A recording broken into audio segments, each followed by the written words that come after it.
ఏలూరు జిల్లాలో అక్రమంగా తొలగించిన వీవోఏలను వెంటనే విధుల్లోకి తీసుకోవాలని కోరుతూ ఏపీ వెలుగు వీవోఏ ఉద్యోగుల సంఘం ఆధ్వర్యంలో జిల్లా కలెక్టరేట్ వద్ద ధర్నా నిర్వహించారు.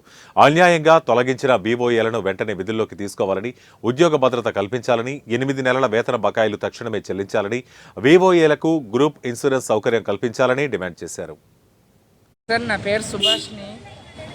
మేము గత 25 సంవత్సరాల నుండి ప్రతి ఒక్కరిని అడిగి చూడండి, ఇక్కడ అందరికీ కూడా చాలా సర్వీస్ ఉంది. నిన్న మొన్న వచ్చిన వాళ్ళం కాదు. డిగ్రీ ఆ పైన చదువుకున్న వాళ్ళు ఈ రోజున అదే కంప్లీట్గా గ్రామం బయటికి పోలేక అదే డ్యూటీ చేస్తూ ఉండి బయటికి పోలేక ఈ రోజున అక్కడే చేస్తూ ఉంటే ఈ రోజున కాల పరిమితి అడ్డు పెట్టుకుని ఈ రోజున మమ్మల్ని అందరినీ తొలగించే ప్రయత్నాలు చేస్తూ ఉన్నాం. భయంగా గ్రామాల్లో పనిచేస్తూ ఉన్నాం.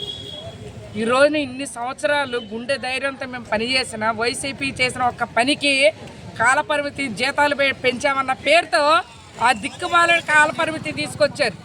ఈ రోజున అది రద్దు చేయండి, మమ్మల్ని కాపాడండి అని అంటే ఈ టీడీపీ నాయకులు, జనసేన నాయకులు, బీజేపీ నాయకులు ఈ రోజున పెద్ద ఎత్తున మమ్మల్ని తొలగించడానికి ప్రయత్నాలు చేస్తున్నారు.